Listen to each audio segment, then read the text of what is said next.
Welcome, everybody. I'm your host, Jason Safford, with my beautiful co-host, Ronique Clarke-Brown. And we are here on our first live podcast, Exceptional Hi. Talk Hi. Three Pillars of Wealth, which is relationships.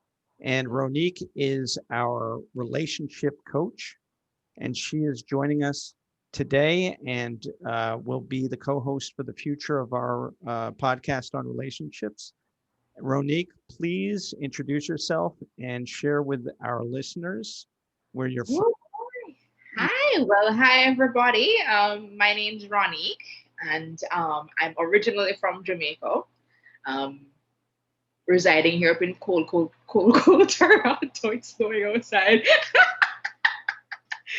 And yeah, so I have been advising people on relationships for so many years, as long as I can remember. I've been advising my mother, my best friends, my co-workers, associates, every person I could possibly think of. So my And mother loves to call me an old soul.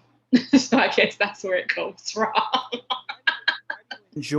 why do you enjoy helping people with relationships, Ronique? What is it for you that really, makes you want to do this as a full-time business? Well, you know what? Somebody has to tell people the truth. And at the end of the day, there are so many people within our individual circles that for the most part they only tell us what we want to hear. So I I guess I've always found myself to be the person to tell people the truth even when I don't want to hear it. And it has always made them the better people. So if I can be that person to impart some sort of knowledge based upon what I have observed in the world around me and even in the wider world, and make somebody the better person for it, then I'm happy. And from the standpoint of a relationship coach, Mhm. for a lot of people, it sounds like this is something that is needed and necessary, but they probably look to their friends and associates rather than hiring somebody to really help them. What is the challenge that you can help them with, most importantly, that makes you necessary? Okay. Well, again, truth. Because it is definitely needed. So sometimes, sometimes, because I even said it to I said it to my mother over the weekend. Sometimes it takes somebody from the outside looking in to see the situation for what it is, and I tried to ask you certain questions that people within your inner circle would normally ask you. So that is where a relationship coach or a therapist, that is how they come in, because those are the sorts of people who will think of questions that you would normally think to ask, and they'll ask them, and they'll read, and they will get to the bottom of it.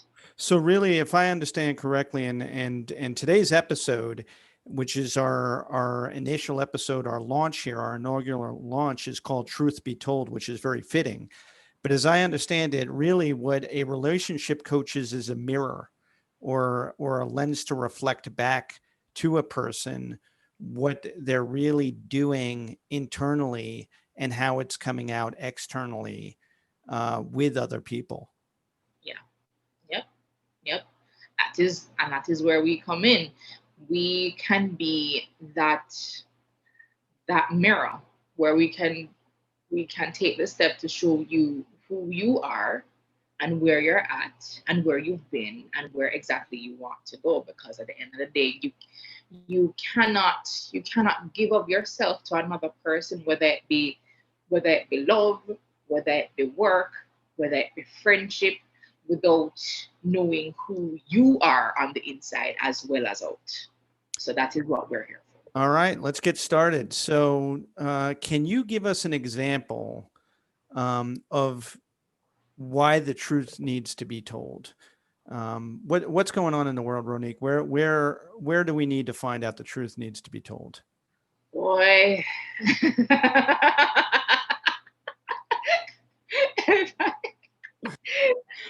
Wow. Boy, let me tell you something.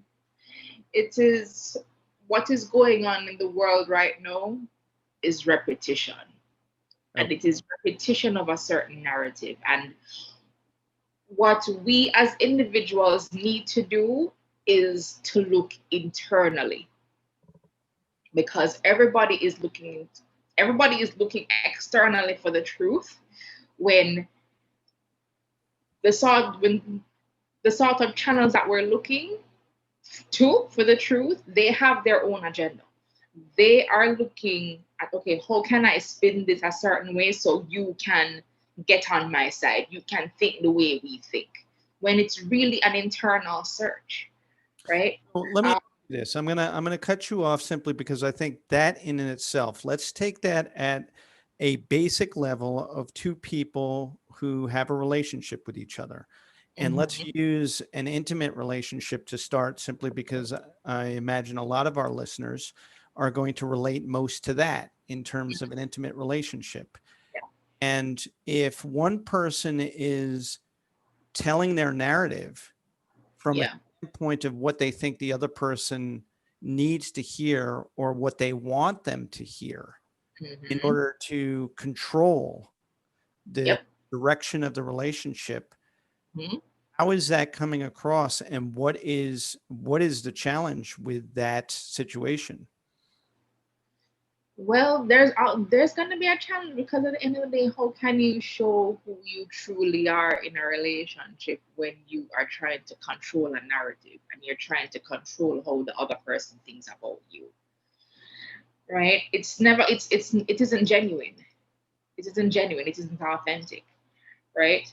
And what you find is that when people do that, later down the road, there's always going to be problems. There's always going to be some sort of conflict. And then when you really show who you truly are, people are shocked. Like, oh my God, I can't believe I got involved with this person. And at the end of the day, you were being lied to from the beginning. So what is important is to show who you truly are from day one.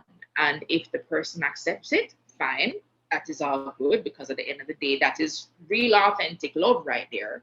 Because you're showing yourself to the person, and the other person is saying, okay, I love you and I will accept you as you are in spite of everything, instead of trying to position yourself in such a way that the pe- whoever the person is trying to believe what you're trying to sell to them, which isn't really authentic to you.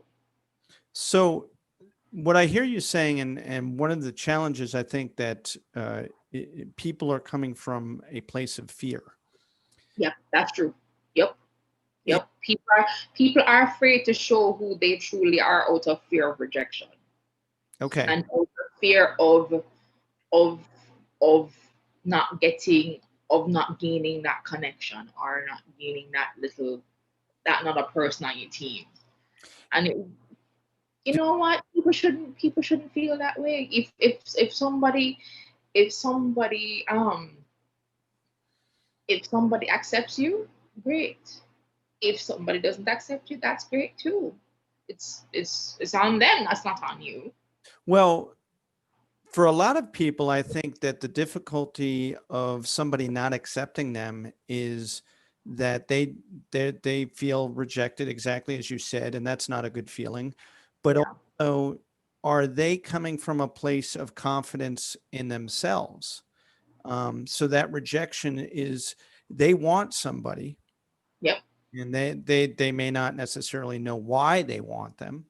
Maybe it's Mhm. physical attraction, maybe it's, the way they look, or sound, or maybe the perfume they wear or cologne they wear.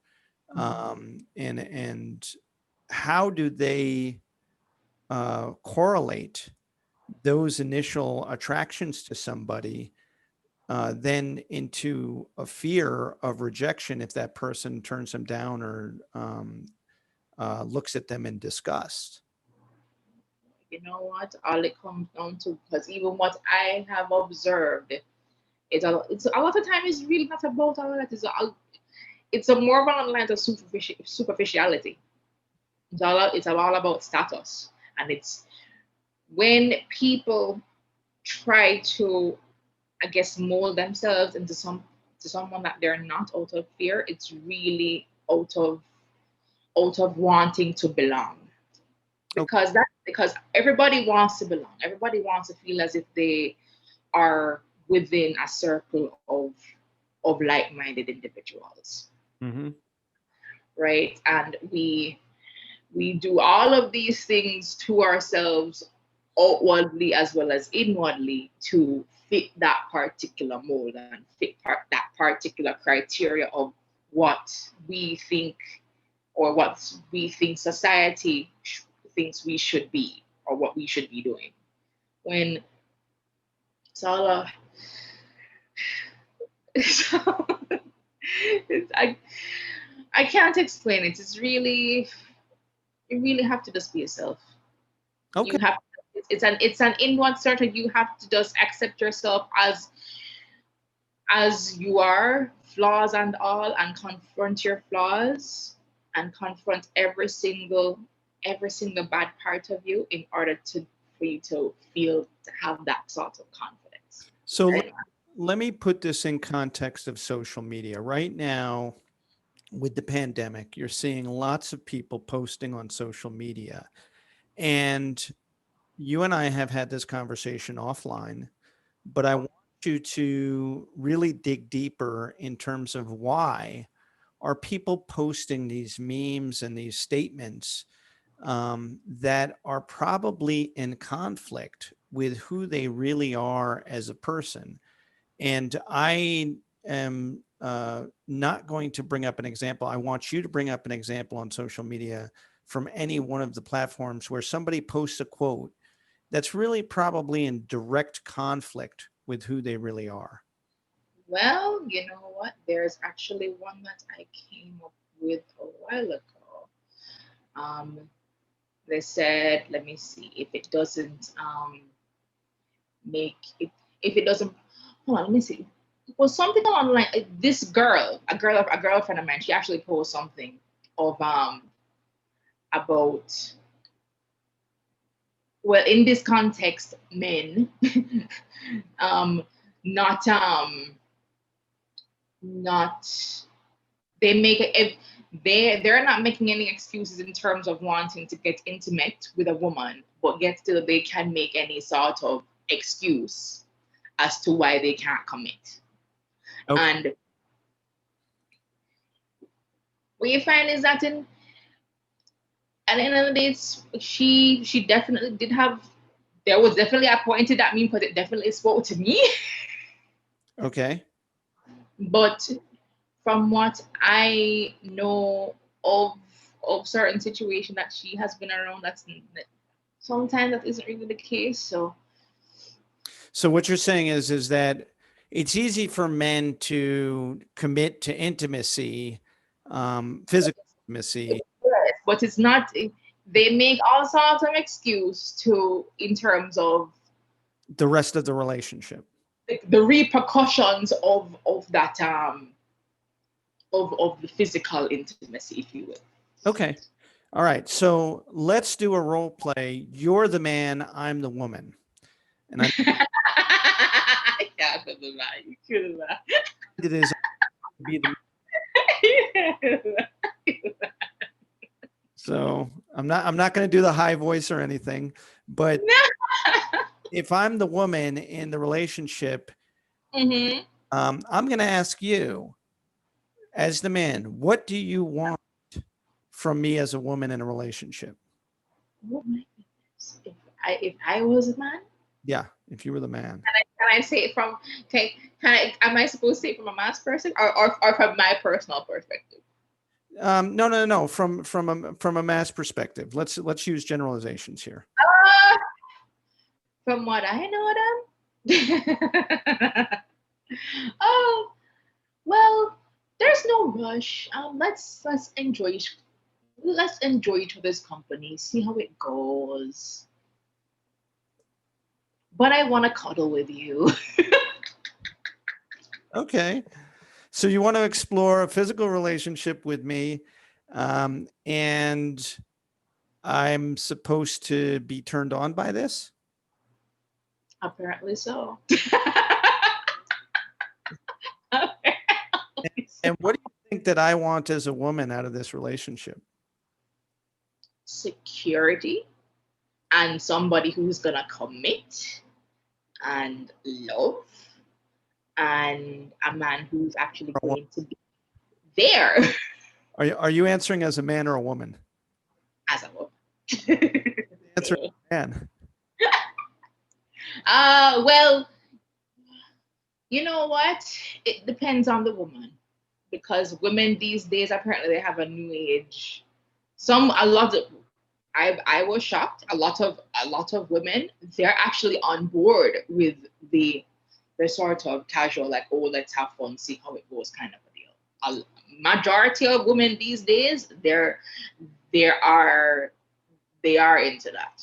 So, but at the end of the day, somebody will always end up changing the rules, and somebody ends up having feelings, and then somebody gets hurt, and then the whole hurt people starts over again. So is there a miscommunication up front that isn't being understood in terms of the The dynamic, dynamic? Thank you. yes, yes. There's definite a miscommunication. And that's why I had said people need to show who they are from Jump Street.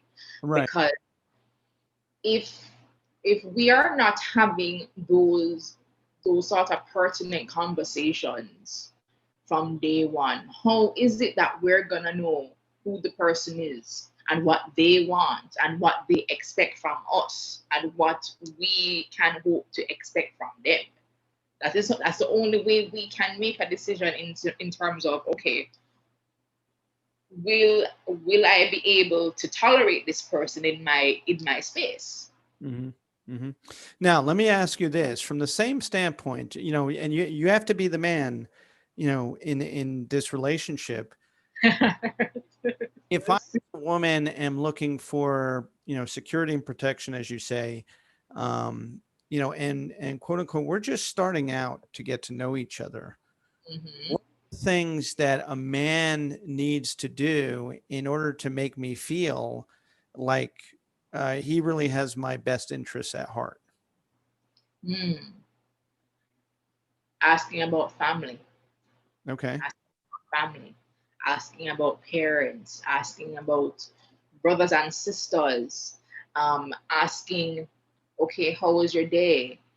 Was there any sort of challenges throughout your day? Um, is there anything that I can possibly do to help you overcome those challenges? What was the highlight of the day? How can I make your day better? Um, and even I'm not even in the sense of the man asking the woman, um, the man including the woman in his life, the man the man saying, okay, I had this day, or I had this day, it was a good day or a bad day, this is what happened. I have this sort of an issue, can you help me with it? Mm-hmm. That those sorts of conversations show that, number one, most importantly, a man is invested in the woman that he's speaking to, and he's taking the time to show that, okay, he values her opinion, and we women love that, and he is taking and he's showing that he wants her to be a part of his life, because number one, no man is going to go out of his way to say certain things to a woman unless he really, in Jamaican terms, rate her like that. Mm-hmm. So, from the standpoint of men's level of effort, is what I hear you. Uh, Yep. if you're a man, what is going to inspire you to give a level of effort that goes beyond just saying, good morning, beautiful, and at the end of the day saying, hey, how was your day, beautiful? Yeah. These are just mechanical things that any man can do through text messaging. Exactly. Honestly, you know what happened? It varies. It varies with each person, because you can't really say, there isn't really a specific set criteria to where a man will look at a woman and say, okay, I need to ask more questions. It depends, because everybody has their vice. Everybody has things that they look for. So that is why it's important from the beginning to have ask those sort of questions. What are you looking for? Um, what what are sort of things that you are looking for in a man as well as a woman, right? What are the sort of things that you expect from me? And you ask those pertinent questions and get to know each other, and then you'll find similarities. You'll find things that, okay, this person likes this. Okay, that's interesting. I like that. This person, for example, um, if for argument's sake, you have an interest in going hunting, or a woman has an interest in hunting for deer. A lot of men find that attractive in terms of a woman knowing how to use a rifle, right? So they will ask the pertinent questions, and depending on how they are and the level of interest they have in that particular woman, they'll say, okay, can I come with you? Can you teach me? Can you show me how? Those sort of things, to show that he wants to be in her world. He wants to see what she's about. So that is why I was like, we have to show who we truly are from jump. So when people start relationships, and again, going back to the topic of truth be told, uh, Yep. how how do we miss that opportunity, and what should we really be thinking about um, going forward in terms of developing better relationships from the start? What are some of the tactics or tools that we can use? Tactics and tools. We have to know who we truly are, and we have to write out one thing that we need to start doing is writing down a list of what who we think we are, and what we want in a person, and categorizing that particular list. So you, for example, because this was what was this is what I was taught years ago. You write a list of 15 things that you will want in a person, and you categorize. What is the five most important things? What's the five second most important things, and the five third, and you see what exactly comes up. And then you do the same thing in terms of who you think you are. 15 things. And you five most important things that you like about yourself, second most, third, pretty much down on the list. And you look at that list and you see, okay, what are the similarities in terms of who you are and what you want, and if it makes sense. And what you find is that I'd like to say the top five things, if you say that you are kind, and you are loving, and you are funny, and you are humble, and for argument's sake, God fearing. Those five things you like about yourself. And you look at what you want in terms of in your significant other. If your top five things say that, for example, good looking, nice teeth, nice eyes, nice hair, it's not, It doesn't correlate very it well. doesn't correlate. Exactly. So that is what we need to get real with ourselves as to who we are. Because once we get real with ourselves in terms of who we are, we will know exactly what we want. And you know what? Especially in the times that we are living in, life is too, too, too, too short to be choosing somebody just because we're lonely, or just because, oh, they look nice, or they have a nice dating profile, or the sex nice, or whatever the case may be.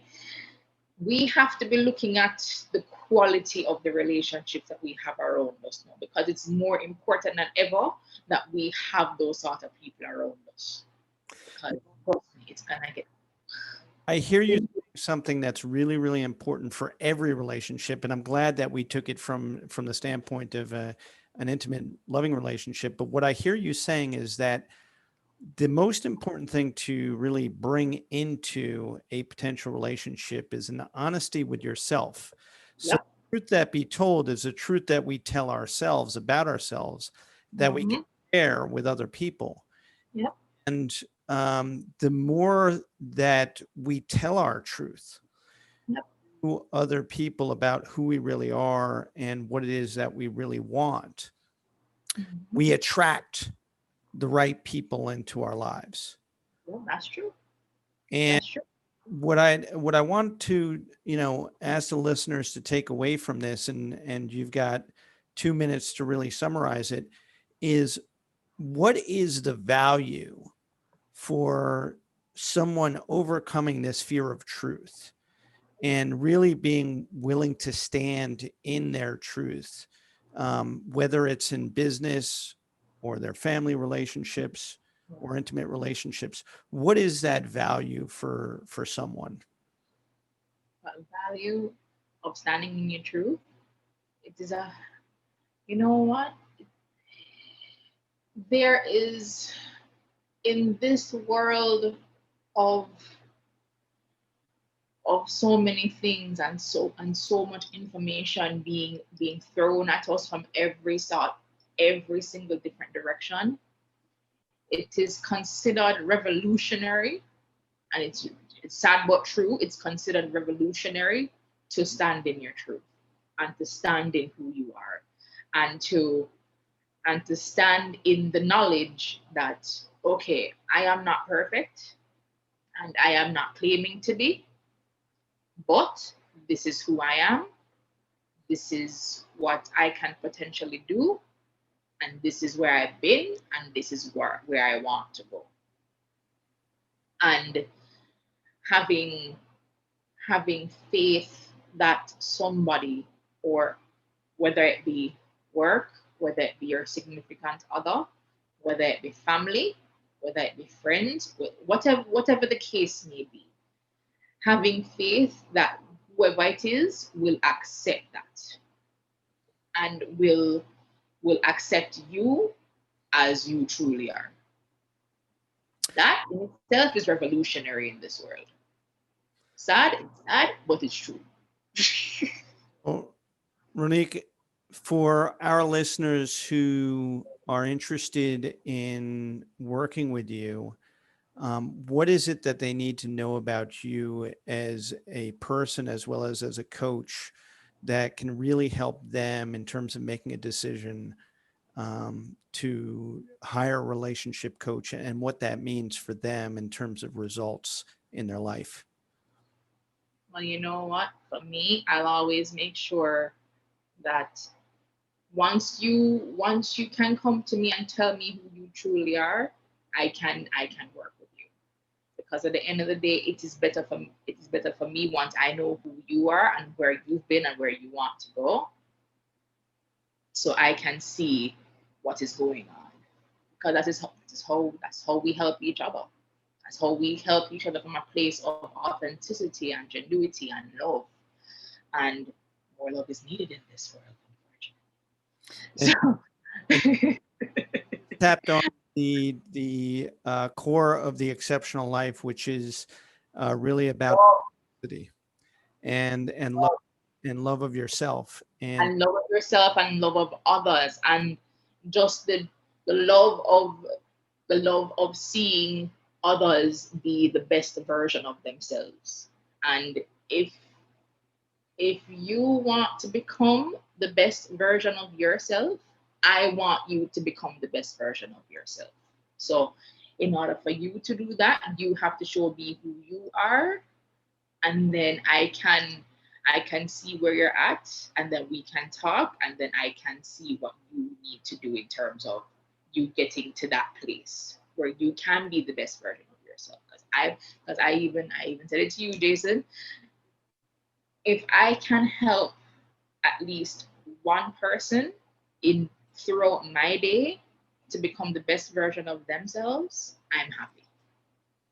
And that is, even if I don't do anything else throughout the day, if one person is impacted by the love that I give to them and the support that I give to them for them to be better, I can go to my bed and be happy.